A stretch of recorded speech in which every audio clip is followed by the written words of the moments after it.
మనం భగవంతుడు తాలూకా భక్తిని మనం పొందాలి, మనం కూడా అభివృద్ధి చెందాలి అని అంటే 10 మందికి కూడా మన జీవితం ఉపయోగపడాలి.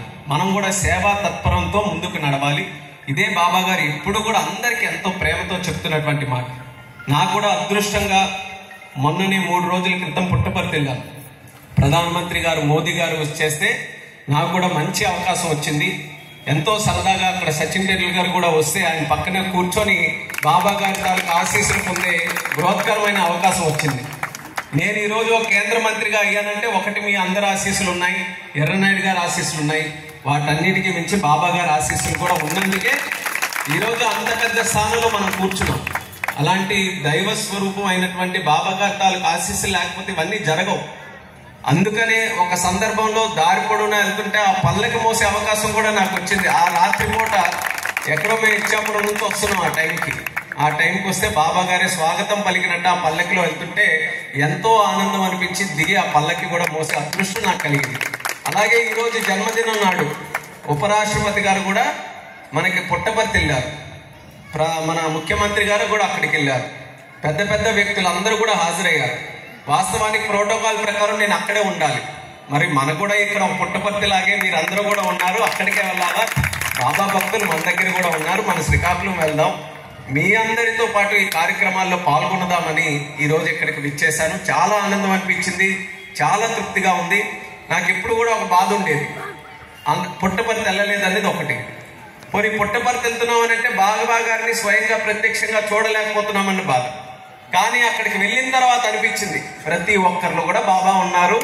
బాబా గారిని మనం ప్రత్యక్షంగా చూడడం అని కాదు, ఎక్కడ ఆయనకి భక్తితో మనం అందరం కూడా పూజిస్తామో ఆయన వెనక ఉండి ఆయన ఆశీర్వదిస్తారు, ఆయన ప్రత్యక్షంగా మన ముందు ఉన్నట్టే ఉంటారనేది పుట్టపర్తి వెళ్ళి ఆ కార్యక్రమాల్లో నేను పాల్గొన్న తర్వాత నాకు అనిపించింది. ప్రతి ఒక్కరికి కూడా పుట్టపర్తికి ముందు ఒక రకమైనటువంటి బాబా భక్తులు, పుట్టపర్తి వెళ్ళిన తర్వాత మరొక రకమైనటువంటి బాబా భక్తులు. నేను కూడా ఇప్పుడు ఆ రెండో రకంలోకి నేను కూడా చేరాను. వెళ్ళిన తర్వాత నాకు ఆ ప్రేమ కానీ ఆయన మీద భక్తి కానీ మరింత పెరిగింది. ఇంకా తెలుసుకోవాలని, ఇంకా మంచి మార్గంలో నడవాలని, ఇంకా 10 మందికి కూడా ఏదో ఒక రకంగా, సాధారణంగా ఇప్పుడు రాజకీయాల్లో ఉన్నాం, సేవ చేసే కార్యక్రమాలే చేస్తాం, కానీ ఇంకా ఈర్ష లేకుండా, అహంకారం లేకుండా, ఎవరికి కూడా నొప్పించకుండా మంచి సదుద్దేశంతో 10 మందికి కూడా ఉపయోగపడాలనేది. అలా చేస్తే కొంతమందికి అనిపించవచ్చు, అమాయకులు అనుకుంటారేమో, లేకపోతే మనం ఏదో వెనకబడిపోతామేమో, ఊరికే సహాయం చేస్తే. ఇప్పుడు రోజుల్లో ఎలాగైపోయిందనంటే ఇటు వచ్చి ఒక సాయం చేసామంటే అటు నుంచి 2 సహాయాలు పొందాలి మనం. అంతా లెక్కతోనే కూడిన ప్రపంచం అయింది ఈరోజు. ఈ జేబు నుంచి ఒకటి వెళ్తుందనంటే ఆ జేబు నుంచి మనకేమొస్తుంది అనేటువంటి లెక్కేసుకుంటారు. అలాంటి సందర్భంలో ఏమీ ఆశించకుండా నిస్వార్థంగా సేవ చేయాలనంటే మీ మనసులో కూడా కొంచెం అనుమానం రావచ్చు. నాకు తరువాత ఏంటి, నేను ఎంత ఇదిగా నిష్పక్షపాతంగా నేను సేవ చేస్తున్నాను, నిస్వార్థంగా సేవ చేస్తున్నాను కదా, నాకు తర్వాత ఏంటి అని. ఆ తర్వాత ఏంటంటే, ఆ తర్వాత మీ వెంట బాబా ఉంటారు, బాబా మీ వెంట నిలుస్తారు. మీరు తర్వాత మీరు ఎవరు వస్తారు, మీకెంత లబ్ధి జరుగుతుంది, ఎవరు సాయం చేస్తారనేది మీరు ఎవరు కూడా ఆలోచించక్కర్లా. మీరు నిస్వార్థంగా 10 మందికి కూడా సేవ చేస్తే ఆ బాబా స్వయంగా మీతో, మీ కుటుంబంతో ఎల్లప్పుడూ కూడా మీకు ఆశీర్వదించడానికి ఉంటాడు. కాబట్టి ఆ మంచి మార్గంలో మనం అందరం కూడా నడుద్దాం. ఇందాక మన తెల్లవారి మన సాయి ఆలయంకి వెళ్ళినప్పుడు కూడా చెప్పాను,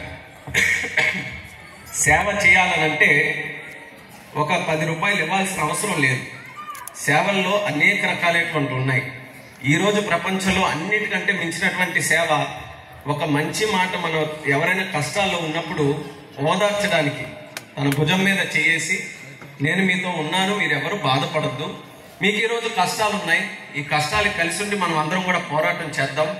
కాలం అనేది ఒక చక్రం, ఈరోజు కష్టం ఉన్నా రేపు మనందరికీ కూడా మంచి జరుగుతుందని 4 మాటలు చెప్పే వ్యక్తి ఎవరైనా ఉంటే ఆ సమయానికి అదే బాబా వచ్చాడేమో అన్నట్టుగా మనందరికీ కూడా అనిపిస్తుందా లేదా? అలా చెప్పిన వాళ్ళు కూడా ఇప్పుడు తక్కువైపోయారు, కరువైపోయారు. ప్రేమగా మాట్లాడేవారు. కష్టాల్లో ఉన్నప్పుడు, కష్టాల్లో ఉంటే మనం అందరం కూడా ఆ టైంలో వెళ్తే ఏదో అడిగేస్తారేమో, ఏదో చెయ్యాలేమో అని అనుకుంటాం. కానీ ఆ టైంలో వెళ్ళినప్పుడు వాళ్ళకి మనోధైర్యం కల్పించడానికి 4 మంచి మాటలు మాట్లాడితే అదే చాలా, అదే పెద్ద సేవ మనం వాళ్ళకి చేసింది.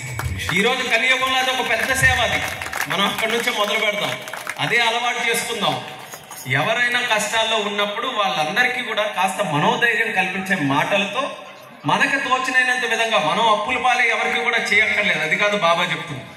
మనం ఎంతవరకు మనం చేసుకోగలమో అందులో కొంత, ఎంతో కొంత మనం కూడా క్షేమంగా ఉండి, మనం కూడా సుఖంగా ఉంటూ, మనకి చేసే స్తోమత బట్టి మనం ఇంకొకరికి చేయగలిగితే, మన కష్టంతోనో మన ధనంతోనో మన తాలూకా శక్తితోనో ఏదో ఒక రకంగా 10 మందికి కూడా ఉపయోగపడాలి. అలా ఉపయోగపడి మన జిల్లాలో సాధారణంగా ఆ రకమైనటువంటి క్వాలిటీస్ అందరికీ కూడా ఉన్నాయి. మరింత అది మిస్ కాకుండా అందరం కూడా కలిసికట్టుగా రాబోతున్న తరం కూడా అలవాటు చేద్దాం. ఇప్పుడు వరకు ఒక తరం అంతా బాబా గారి తాలూకు భక్తులు నడిచింది. రేపు కొత్త తరం రాబోతుంది. ఆ కొత్త తరం కూడా సరైన మార్గంలో నడవాలనంటే బాబా గారి తాలూకు ఆశీస్సులు వాళ్ళందరికీ ఉండాలి. అందుకనే ఇలాంటి భజనలు అయినప్పుడు కానీ, బాబా గారి కార్యక్రమాలు అయినప్పుడు కానీ, లేకపోతే గుడిలో ఏదైనా ఒక మంచి శుభకార్యం మనం చేస్తున్నప్పుడు కానీ, మీకు తోడుగా ఇంటిలో ఎవరి పిల్లలున్నా వాళ్ళందరికీ తీసుకొని రండి, అలవాటు చేయండి.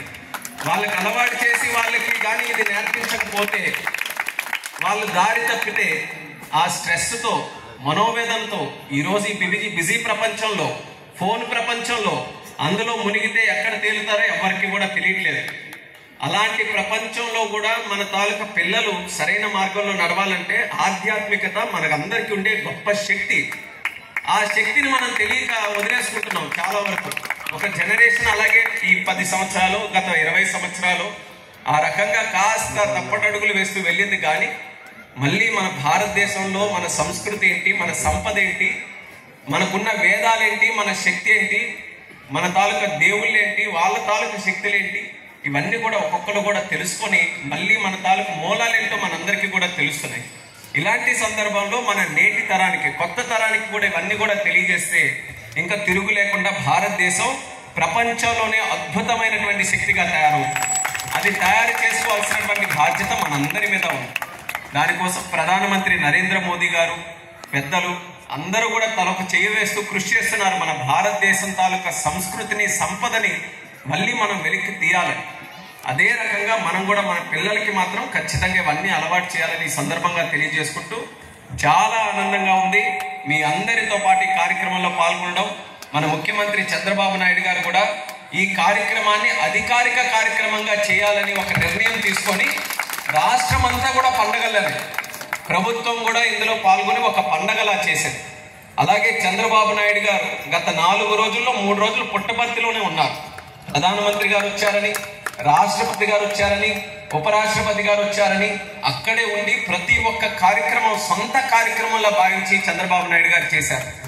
ఈరోజు బాబా గారు లేరని మనం అనుకోవడమే కానీ, ఆయన లేకపోతే ప్రధానమంత్రి గారు వస్తారా, ఆయన లేకపోతే రాష్ట్రపతి గారు వస్తారా, ఉపరాష్ట్రపతి గారు వస్తారా? వాళ్ళు ముగ్గురు కూడా లేని భారతదేశం ఉందా?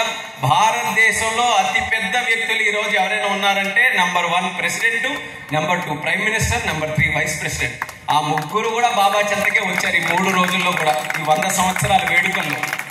అంటే బాబా గారు ఉన్నారన్న దానికి అదంతా కూడా ఒక సాక్ష్యం. ఆయన మనతోనే ఉన్నారు.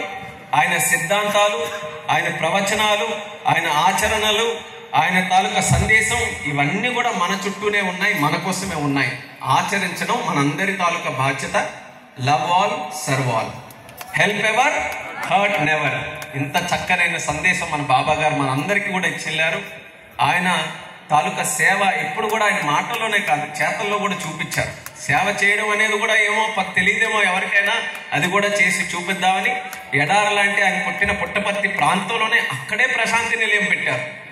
ఈరోజు సాధారణంగా సరే నేను హైదరాబాద్లో ఆలయం పెట్టుకుంటే ఇంక ఎక్కువ మంది వస్తారేమో, లేకపోతే ఢిల్లీలో ఉంటే ఇంకా విదేశాల నుంచి రావడానికి అందరికీ కూడా ఈజీగా ఉంటుందేమో అనుకోవచ్చు కదా. కానీ ఎక్కడైతే పుట్టపర్తిలో ఉన్నారో అక్కడే ఆలయాన్ని పెట్టి, నీళ్లు లేవంటే నీళ్లను అక్కడికే తెప్పించి, వైద్యం లేదంటే వైద్యం అక్కడే పెట్టించి, విద్య లేదనంటే విద్యను కూడా అక్కడికే తెప్పించి, అసలైనటువంటి భగవత్ స్వరూపుడు మన భగవాన్ శ్రీ సత్య సాయిబాబా. కూడా తెలుసుకోవాలి. ఇదంతా కూడా మానవుడిగా పుట్టి ఒక భగవంతుడిగా మనం అందరం కూడా సాటి వాడి నుంచి ఆ యొక్క అభిమానం పొందాలి అని అంటే సేవ అన్నిటికంటే గొప్ప మార్గం. అది భగవాన్ సత్యసాయి బాబా గారు మనకు చూపించింది. ఎంత అవకాశం ఉంటే అంతవరకు అందరం కూడా ఆచరిద్దాం. ఆయన తాలూకా సిద్ధాంతాలను మనం అందరం కూడా ముందుకు కొనసాగిద్దామని తెలియజేసుకుంటూ, మరొకసారి శత జయంతి వేడుకల్లో పాల్గొన్న ప్రతి ఒక్కరికి, ముఖ్యంగా బాబా గారి కుటుంబ సభ్యులందరికీ కూడా